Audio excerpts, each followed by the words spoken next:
Hello everybody, welcome back to another video, and today I am going to be ranking Nintendo consoles. And if I sound weird, I have gums. Sorry.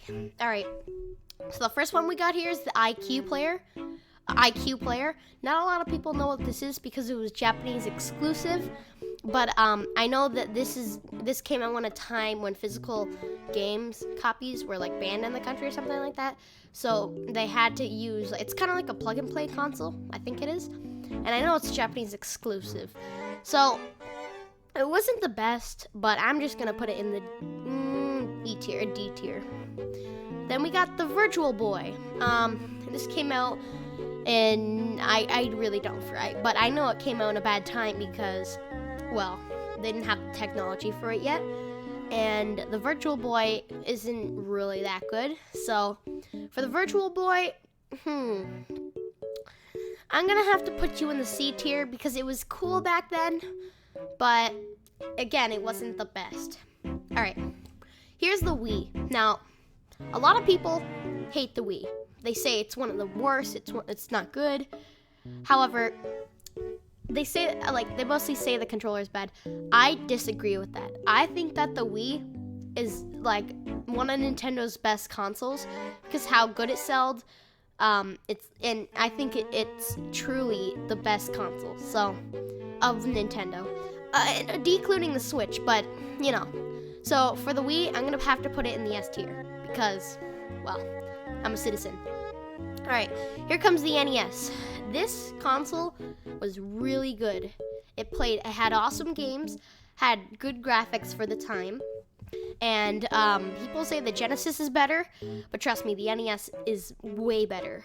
And SNES, I meant SNES. So for the SNES, I'm gonna have to put him in the A tier because it's good, but it's not too good to be the best. So, but it was still really, really good. Here comes the Nintendo 64. A lot of people do not like this console. They don't like how it came on controllers. The controller, I meant. They don't like the cartridges. They don't like anything about it, really. But again, lots of people still like it, including me.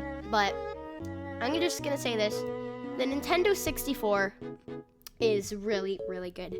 No matter what anyone says, it's one of the best consoles of its time when it came out. It was one of the best options because it came with a lot of games like Super Mario 64, Legend of Zelda Ocarina of Time, Super Monkey Ball, I believe, and it's really good. So I'm gonna have to put him.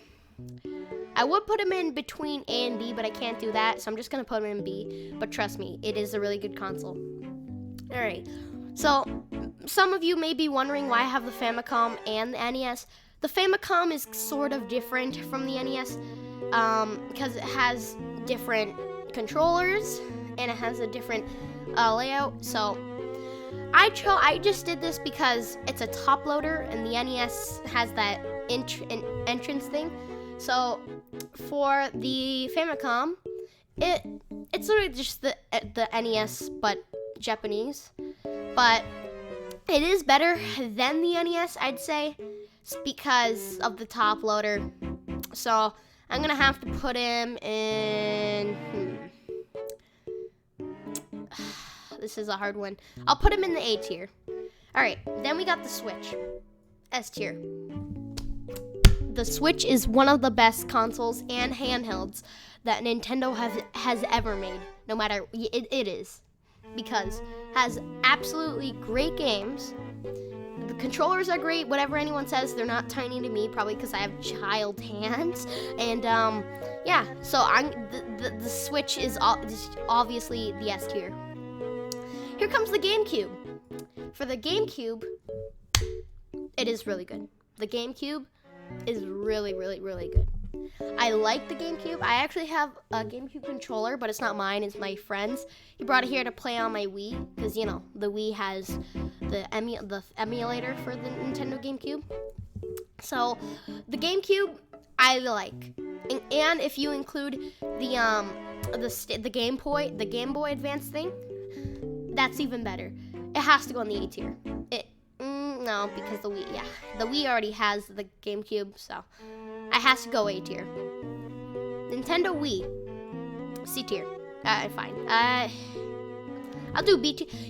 A lot of people might disagree with me, but it already has the Wii built in it, and the only real downside of it is the gamepad. I have one myself.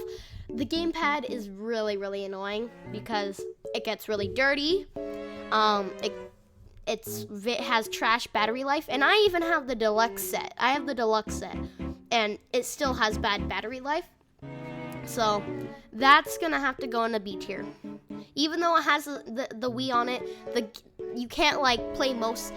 For an example, I watch Netflix on it all the time, but you can't control Netflix with a Wiimote or any other control. It has to be the gamepad, and that's it. So it's not really the best controller, so that's why it's in the B tier. All right, the American NES. All right, this one, again, I have to put in the B tier because a lot of people, again, will disagree with me. But one, it's not a top loader like I said before, and you have to push. It's a weird mechanic. You have to push it in and push it down, and it gets stuck really easily. It can break really easily. People use it as sometimes, and they spill drinks on it or something. The controllers, that's the only good part about it, and the games, but that's it. The actual NES itself, it's not that great. And then here comes the Wii Mini. Now, if you don't know what the Wii Mini is, it was exclusive to Canada for a few months, I think, and then it went everywhere. So, fresh Canadian blood right here. Why is it in C tier? What you don't know about the Wii Mini is that it has no GameCube compatibility. It has no Wi-Fi or no internet, whatever you want to call it, and it's just not a good alternative for the Wii. I'm pretty sure Nathaniel Bandy said this, but this is only good for like collections or collectors. So this has to go in Big Bean Burrito. It's not that great. And that seems to be it. Yeah. So thank you all for watching. I'll probably make like a handheld one soon. Probably do it right after this one. And yeah, thank you all so much for watching, and I hope this tier list is reasonable. Bye.